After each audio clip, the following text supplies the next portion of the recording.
Today marks the last day of the mid-year graduation season here at the Harvard of all African universities. Did I just say that? Please don't tell them. Don't tell them, please. And me being the Shudufhadzo that I am, liking to take along with photographers and videographers, I can't help it but get excited or thrilled when seeing families joining together, celebrating the achievements of their loved ones.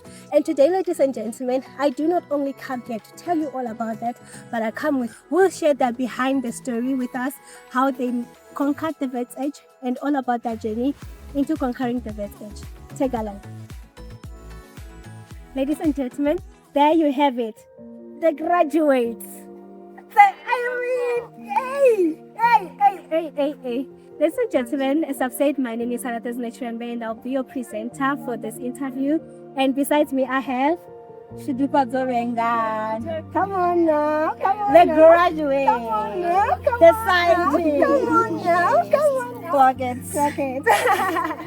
Yeah, I know. I'm so delighted and I love hearing such stories. So today we're just gonna dive into your behind the scenes, your journey, because I feel like so many people in your social media platform, your audience, get to hear that you've graduated, but they don't know the story behind the graduation. And I think you once shared a story behind you graduating today that is a long story worth sharing. Can you please tell us a little bit about your behind the story, the journey? How has it been? Well, it was a very difficult one and long one and challenging. So what happened with me is that after finishing my matric exam, I got involved in a car accident, which means I had injuries, and then which made my transition from high school to varsity very difficult. So I was sick the first year of varsity, and then I was registered as an engineering student, and I had difficulties. I had to deregister that year, and then after a reflection that came because of the things that I've experienced health-wise, I now started questioning how the human body functions, because now I was more curious about how my body was functioning with what I was experiencing in my body concerning my health. So I then decided that when I come back to varsity, I will now do something that has to do with health science or anything that can help me with understanding how the human body works. Wait, before you continue, I think you mentioned something about deregistering from the engineering field. Yes. To what you were graduating from. Yes. Okay, please tell us more about that. What made you to deregister from the engineering part? Didn't you like it? Was the Wits Edge conquering over you? Or Okay, so it wasn't really that I didn't like it. From young age, from primary school, throughout high school, I loved aeronautics, aircrafts, airplanes. So it has always been my dream to be in that field, right? But then what made me deregister was now seeing what I was experiencing and how sick I was and how it is affecting my academic journey. I didn't have all those ambitions anymore. They were all gone. I lost that passion. So it was now about pursuing something that will help me understand what is happening in my body. So that is what made me deregister. I remember when I made a decision to deregister, it was towards the end of the year. I had been admitted to the hospital. I missed my classes. I missed exams. A lot of things happened. So then I had to reapply. When I had to reapply, most of the health sciences programs were closed. So now I had to think about what can I do that can still get me to something that has to do with health sciences. And it was fortunate enough that there was still a Bachelor of Science. I just heard that there's a Bachelor of Science. People can do genetics, human physiology. They can do some majors in health science and science. They can end up in medicine. That's all I knew. So I just went for that degree, and then this is how I got here. Lovely. That's a very big decision to make, and I feel like it needs courage as well, which you had when you were taking the decision. So tell us about your story with the Bachelor of Sciences, with the science industry. What happens there for you to... Okay, my undergraduate journey was very difficult. First of all, because I continued to experience the difficult health challenges, right? So most of the times I was still, and the other thing that happened is that in 2021, when I came back to varsity to start to start again as a science student, it was still more of like online because of COVID, and so things were not that difficult, right? So 2021 was like a more, not really smooth, but like smooth because most of the things were online. Even if I struggled, it won't get to a point where I'll still miss my classes. I won't be able to attend exam. I'll spend most of my time just trying to get better instead of studying. So 2021 was a little bit smooth, but then 2022 was very, very difficult because now things has to transition from online and that blended learning thing to coming back on campus, right? So that was a very difficult year for me, and it's a year that I experienced a lot of things. At some point I was paralyzed, I used a wheelchair. At some point I used crutches. At some point it all has to do with the functional neurological disorder, which is the disorder that I advocate for, right? So I experienced all these sorts of things that has to do with these things. And being a student alone is already difficult without anything else. But then now being a student while also experiencing health issues, you are worried about getting better, and at the same time you're worried about being there for your friends, being there for your academic work and all that. So it was a very difficult year, and I almost registered. I remember I missed even practicals, even classes, and there was a time where my lecturers were advising me to say, push your health first and deregister and come back again. But I had in mind that I already deregistered in 2020, and that left me with a debt, and that debt had been blocking me to continue studying, right? So it was more of just fighting to say, I need this degree now. I already had a debt. I cannot afford to deregister again, because if I deregister again, how do I know that NSFAS will still fund me again? And also, when a student deregister, if you have funding, you automatically just lose that funding. All the fees now, it's going to be liable. You are the one who will be paying everything. So it was a thing of saying, I just need to finish this, right? But then when third year came and I started to think about what do I want to do with this degree, you know? As much as I had the idea of saying I want to understand, the biological science was helping me understand what was happening in my body and was helping me in my journey. But then in 2023, I had to think about, okay, I'm going to finish my degree. I'm not going to graduate, because now I have that debt from 2020, the year that I registered.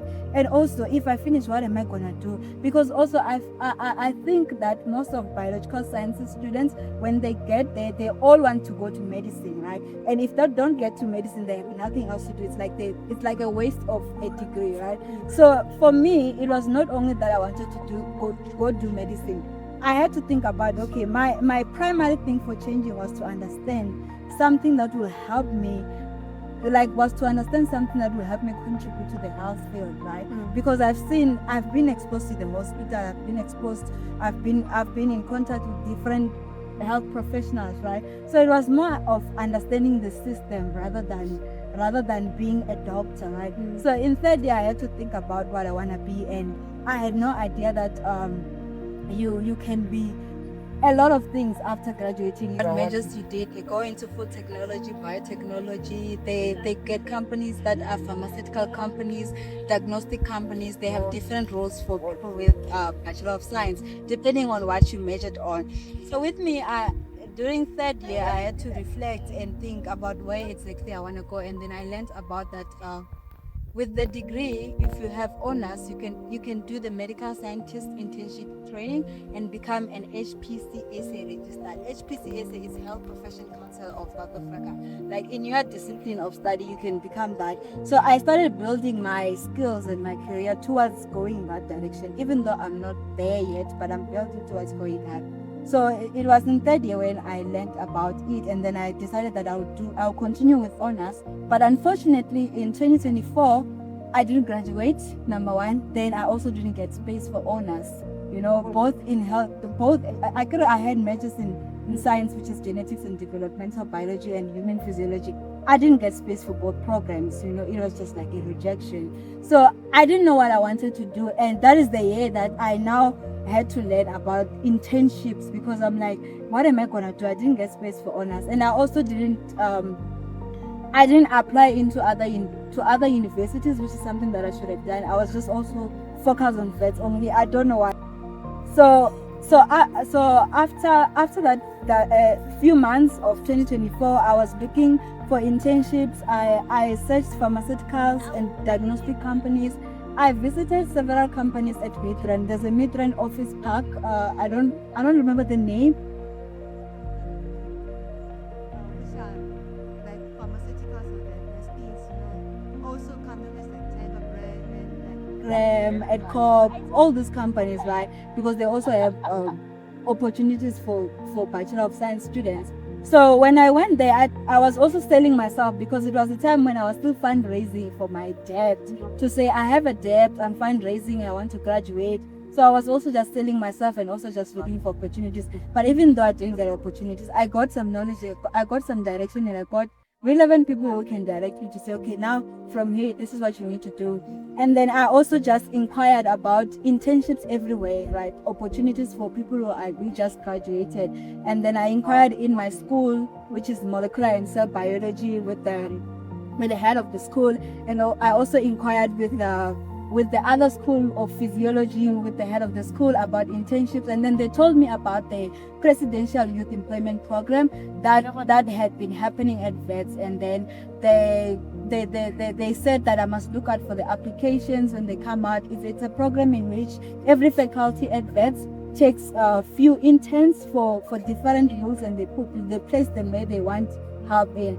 So then I applied for the program, and I was fortunate enough to be one of the people who were selected to be the interns during that year. So 2024, I was an intern lab technician, right? Because I was interning with senior technicians in my school of molecular and cell biology, within microbiology, genetics, and also biochemistry. Yeah.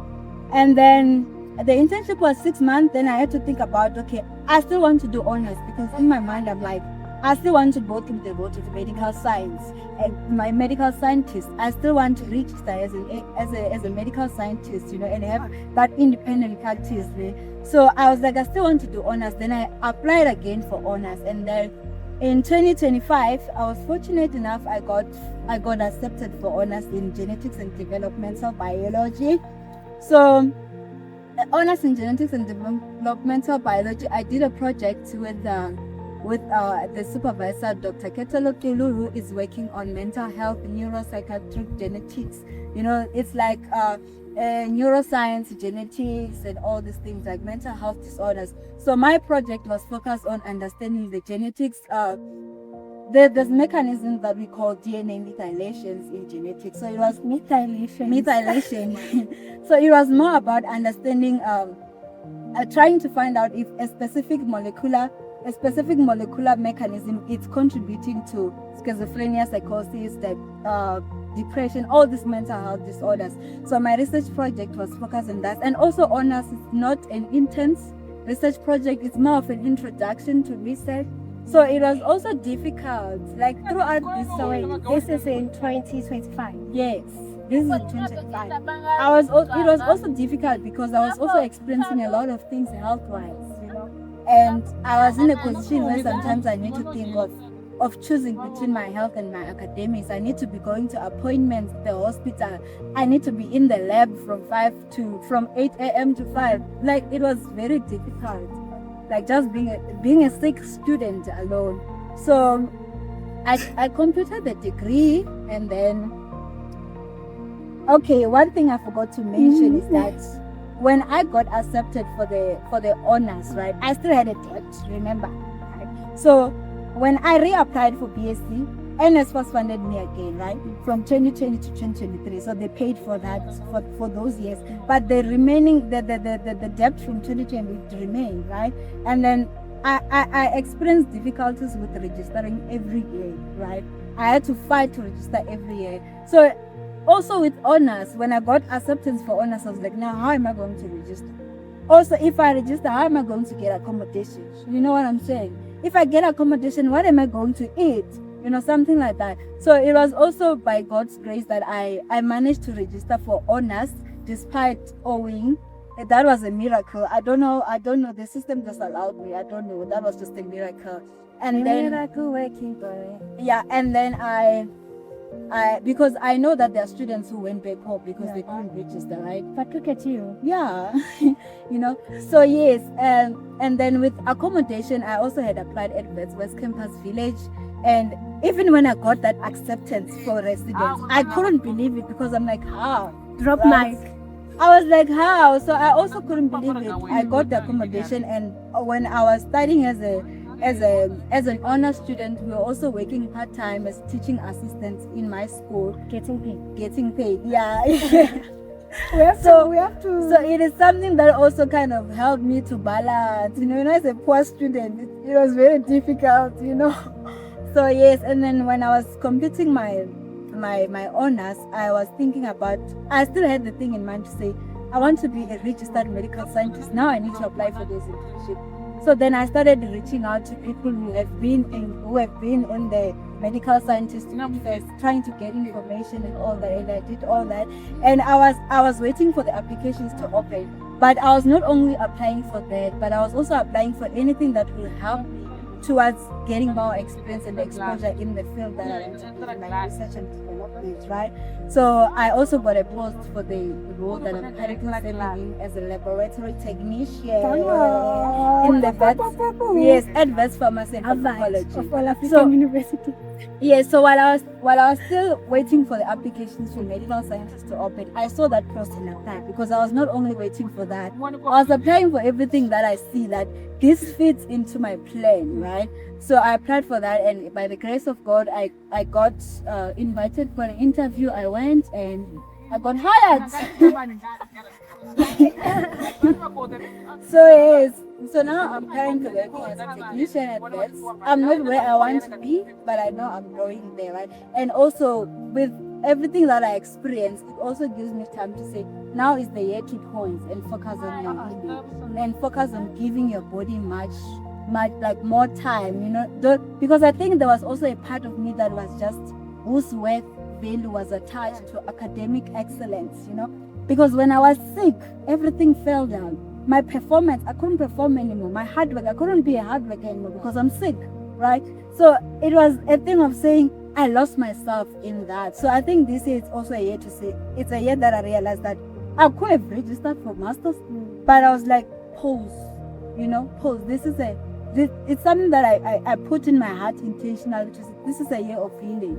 You just blended into a new job, right? It's part-time. You have all the time to focus on your appointments, which you didn't have when you were studying, right? You had to miss a class to go to an appointment, or miss an appointment to go to a class, right? So it was a thing for me to say, this year we are pausing, and everything that I'll get involved in is everything that will be facilitating my healing journey. And everything that I'm doing now, it's just everything that's facilitating my healing journey and allowing me to have the time for myself, and also just plan ahead, yes. Lovely. Yep. That was quite a complex story. No wonder we have complexly designed. Oh wow. But before you leave, throughout your whole story, you have mentioned a lot of things that you went through, a lot of things that you've conquered. What is one thing or one phrase that you can say enwraps the core and the being of your academic journey? One word to describe the whole journey. Yes, or a phrase or a sentence. Complex. It was just complex. Oh. That's why I have a platform called Complexly Design. Mm. Yes, the platform is more focused on brain health and functional neurological disorder, Sure. because it's something that I experienced, right? But I had brain issues. Like I am saying, I was a high performing student, but when I started getting sick, that's when things started changing, and I realized that my brain was not functioning as it should. And I also got a diagnosis, which is a brain disorder, and that's why I was experiencing the paralysis, loss of speed. Sometimes I'm walking in the road and I just get stuck. It was very painful at rest when I can leave my room, and when I get to the lift I can't walk, and they see me on the cameras there, and then they come and say, where are you going? So it was a very difficult journey. Everywhere they knew me. At campus health, I was always there because I was that sick student. So my journey was very complex. That's why I named that platform Complexly Design, referring to the fact that the journey itself was complex, but it's also about how God designed us as human beings. We are so complex. And the way we are designed, each organ has specific function, to say that when a specific organ is not functioning as it should, it affects the whole person, it affects the whole body. So it's not just about the brain. The brain is connected to the whole body. So it's more about how complex we are as humans and how complex my journey is, right? And with that, I'm also writing a magazine, which is a storytelling graduation magazine. So it will be talking about my undergrad journey, to be focused on my undergrad years. So it will dive deep into my experiences. First, it will start with a little bit about the kind of person I was prior varsity. So, and then it will then dive into my undergrad studies, and that's when people will get to see what the journey was like. Because I'm aware that the people who look up to me and they're like, wow, no, the journey is not wow. It was very difficult, right? I fought for this degree. Come on. I fought for this degree. Please, we need the anointing. We need the anointing. I fought for this degree. So because now the graduation is the first graduation, because I still have to graduate for my honors. I'm still having a debt from honors here, because when I registered for honors, I told you that I didn't have funding. But I'm also hopeful that it will be cleared. I don't know when, but I know it will be cleared, because with my undergrad, I did some fundraising with Phoenix, right? Phoenix crowdfunding. But that thing, because I was sick and a lot of things were happening, I couldn't raise a lot of funds through that, and I just stopped, right? I remember it was like 2000 and something that was donated. By the time that I stopped being active, I deleted all my posts. The only story that, because it was on my social LinkedIn everywhere, the only story that is left is on the Phoenix page. You can go there, Phoenix Shudufhadzo, and you see my stories. But then I stopped fundraising. But that 2000 and something made a huge difference, because people were donating 50 rand, 100 rand, 200, and those few people who donated, it made a difference. But with what I was going through, I didn't have the time to be out there, to be socially, like, I didn't have the energy. Like I had to focus more on just passing and fundraising. So then the debt was only cleared in 2026, right? Which is this year. That is why I'm graduating this year. So it was cleared through the ED. I think it's ED. That's your undergrad debt. It was cleared through the EDT. I think it's EDTP, historical debt grant, right?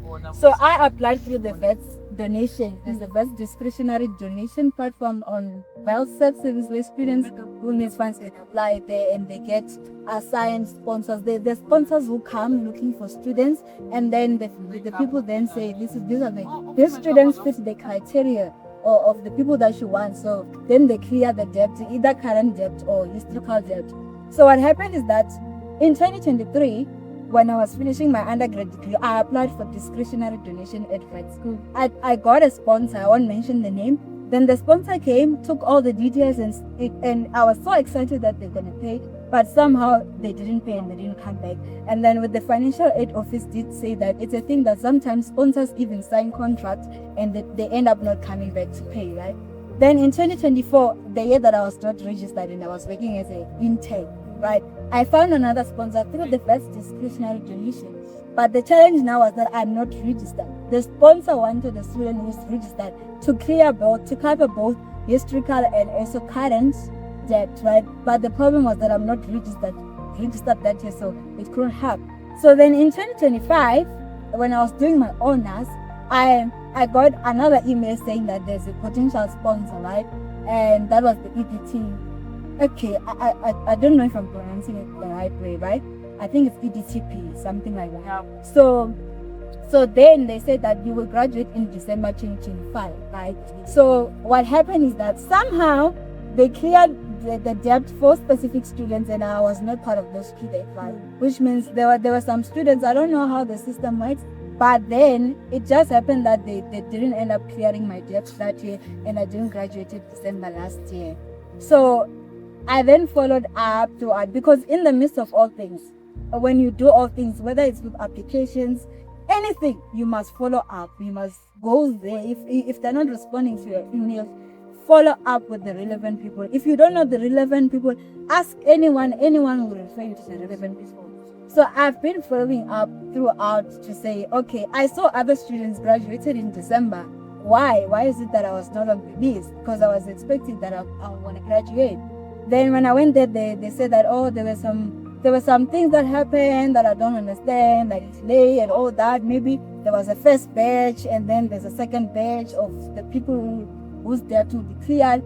And then they said that my debt will be cleared by February, right?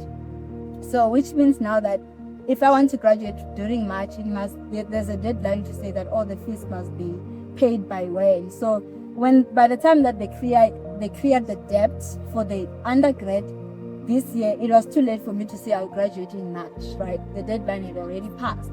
That's why you graduated. That's why I graduated in July, because now I'm like, yay! Yes. So for people who want to be in your journey, who want to know about your magazine, when can they expect it? The magazine is something that's still in the process, and also I just graduated. My graduation pictures will be all over the magazine, right? So it's something that is still in the making. I can say next month. Next month. It's probably not going to be. That is August, so they can expect the magazine in August, not July. No, July, no. Okay.